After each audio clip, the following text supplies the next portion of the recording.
Okay, so since the server is down, I thought I'll do a quick video on just Apex in general. So I managed to get a bit better in Apex this season, and I want to go through what I did to enable this. I'm putting on the Langrisser Mobile OST in the background.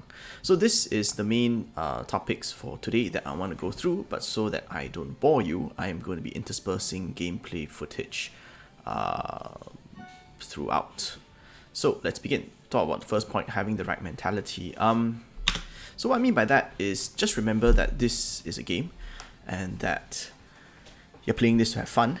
You're not playing this to stress yourself over one game mode in a mobile game, which is one of many apps on your iPad or your iPhone. And this is something that's not going to last. You know, you have your name on a virtual leaderboard, which is going to be deleted in 5 or 10 years' time, and nobody's going to care. And why I start with this is this was the biggest problem for me in season one. I played not to have fun, but I played to win. There's nothing wrong with wanting to win, but when you that's your aim at the cost of everything else, it inevitably causes you to tilt. For example, when you lose or when you make suboptimal plays, it just gets your brain, your mind space in a very negative place. And I'm going to get a bit personal. What happened in season one was I hit Langrisser, and at that point, I wanted to continue playing, but there were times when I lost and I just raged so hard, and it's not just in game, it's not just by myself, but I even took it out on my family, and that's when I realized that hey, this is not something healthy. I really don't want this kind of negative presence in my life, if you will. What's the point of playing a game that makes you angry and snap at your loved ones? And that in itself was one of the big reasons why I chose to do what I did in season one. And beyond that, it's also because I just couldn't cope with the pressure anymore, and that is a frank admission. I didn't want to, and I couldn't cope with the pressure riding on my shoulders. But in season two, I felt what helped was remembering what we're doing all this for. We're doing this to have fun. We're not doing this, I'm not doing this to stroke my EP or anything like that. My wife doesn't care if I'm number one. My son doesn't care if I'm number one. In fact, he wants me to spend more time with him not playing this game. My patients don't care. My colleagues don't care. So why why do I care so much about winning and having my final position being what it is when it doesn't make a difference to me in life at all? So yeah, paradoxically, when I stopped caring so much about winning, it was then that I could really focus on just enjoying the game for what it is and making the right plays, unburdened by emotion or by tilting and all that. So it's as what's worked for me. Some people are a lot more competitive and they want to win at all costs, and that's fine. But there will come a day when you are not number one. And when you are not number one, does that mean you're going to quit the game? Because there will always be RNG in this game. And if you play only to be number one, I'm sorry to say, but your days are limited. As you can see from Roy Lee, who has just quit Global after, losing his top spot. Because he plays to be number one, and that's fine. But again, you're not going to last very long in this game if you just play to be number one. Because there will always be RNG factors in the game out of your control. Anyway, my soapbox aside, I feel having a positive mentality about playing the game, about learning the game, and about respecting your opponents, I don't know, it feels that, to me, it goes a long way in making sure that I play as best as I can. And the keyword is play. This is not work, this is play. Alright, so on to point number 2, which is learn the fundamentals and subsequently pick the right teacher. One of the people that I will definitely credit with whatever I have accomplished in season 2, be it big or small, would be my mentors, and I have a few that I would like to credit. Hazuchio from Global Server, besides being a pretty good pilot, as everyone knows, he's actually a pretty good teacher as well. I saw him advertising his coaching services, and I signed up. And I must say that his 2 hours at the start really gave me a very big insight into how PvP in Langrisser Mobile works. He goes through things like win conditions and optimal moves, how to build your box, optimal equipment setups, and basically once you're on the battlefield, what do you need to do to ensure victory? What does your opponent need to do to ensure victory? And how do you execute your objectives while preventing your opponent from executing his objectives? So this 2 hour talk, I guess, really solidified and helped me a lot with just the basic concepts and fundamentals of Apex Arena. I'm not saying that you need to do this yourself. You can do this by just sheer volume of play, just by playing the game on your own and learning these things on your own. But if you're just starting out, if you feel that your PvP fundamentals aren't too good, this is something that you can consider to hypercharge your progress. The other point that I wanted to stress, which is pick the right teacher, is that in Langrisser Mobile, this is a very, very strategy-focused game. There is account strength that's involved, of course. You'd be lying if you said that everybody has an even playing field. But even so, I would like to remind you that 2 of the 16 in Season 2 are actually free-to-play. Dark Prince and Ash Storm are free-to-play players, and they're right up there with the rest of us who have spent a bit of money on this game. And what I mean by pick the best teacher is that you don't learn from beating up on weaker players. It is like chess, it's like martial arts, You don't learn anything by beating up on those weaker on you. You don't learn anything by having easy matches. You learn when you lose. You learn from the best.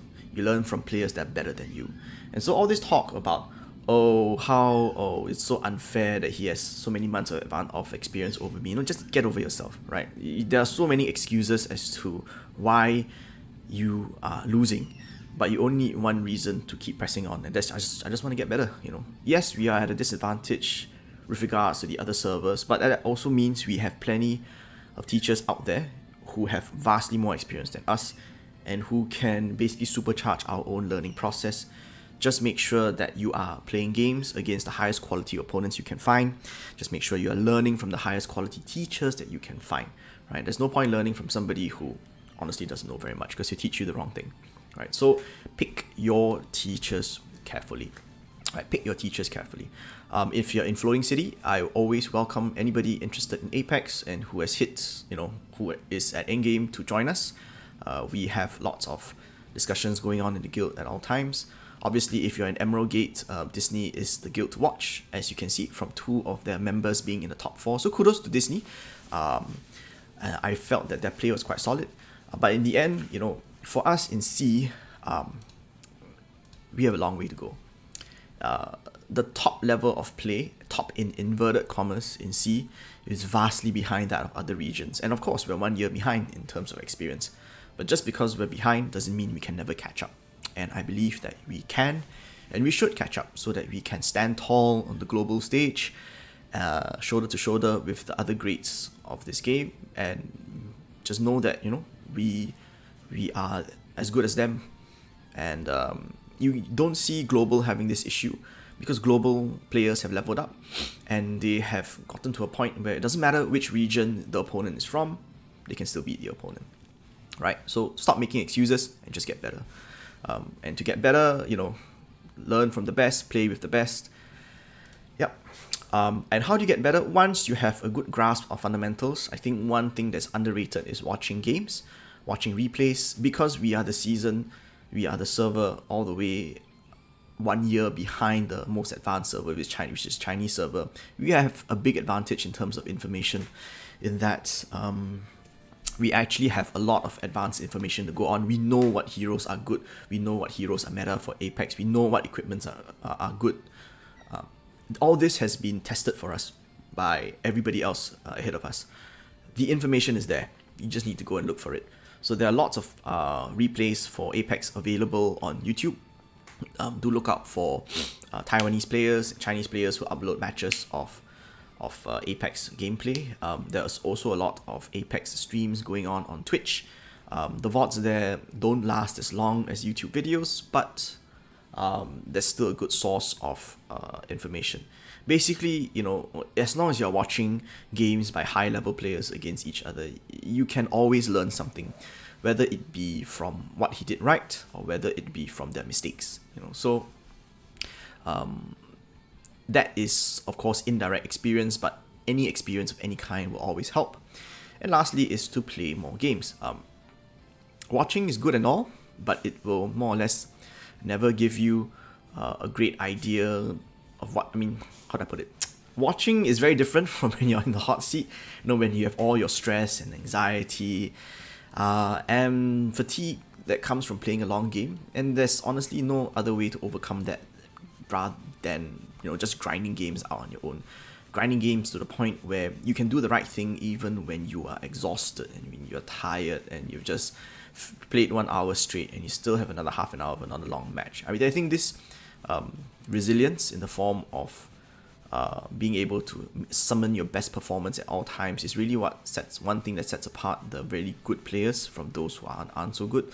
I am a prime example of this. You can see in my first game, I played a lot better, and my third game I was just making lots of mistakes, and that just comes from not being used to playing long games at a stretch.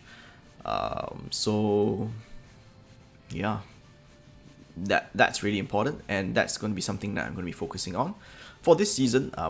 I'm emphasizing this point because, as you can see from the patch notes for today, that our Apex rewards every week will now be based on our highest score reach for that season, and not just for the current score. So you don't really have to worry about dropping your score. Even if you drop below 1,900, you will still get the rewards from Langrisser if you happen to hit it, and so on and so forth for Gold 1, Gold 2, or Gold 3. So play as many games as you can, level up your experience, level up yourself as a player, and in the end, just remember that, guys, this is a game, and play it to have fun. Nobody's going to remember what is Langrisser Mobile. Nobody's going to care what is Apex Arena in 10 years' time. So don't take it, how do I put it? Take it seriously enough to improve, but not to the point where you want to hurt loved ones or rage, or just play it because it's a game and because it's fun, and play it to solve the puzzle. And the last credits before I sign off would of course be Hazuchio, who has made the biggest single impact in my gameplay with regards to Apex fundamentals and just being there as a source of information that I can ask questions from. If you're interested, I'll put a link to his Discord where he actually provides his coaching services. Of course, this is not for free because we need to value people's time. There will be a small fee involved, but if you're truly interested in getting better in Apex, I think this is the single best investment you can make, far beyond buying packs. Other people I like to credit for my improvement this season would be my guildmates, Belia and Orlando, who have been great sparring partners, who have been quick to pounce on my mistakes and not let me get away with mistakes. And of course, my other guildmates for always being there as a source of information, amusement, and our little in-house tournament that we had for everyone to get experience. I think these are all invaluable experiences. So what to watch out for in the Apex space, because I am deadly serious about making sure that C players improve in our skills as compared to other regions, I will be organizing a cross-server tournament with multiple other regions. This will be the first cross-server tournament involving more than 2 servers, and I will have more information for you guys in the following days, but do watch out for it. It will be happening in the next month, the month of October. So hope you guys learn something from this very long rant of mine on getting better in Apex, and hope the server is up so we can summon Night of Mystery. Until next time, guys, this is Zetrion, signing off.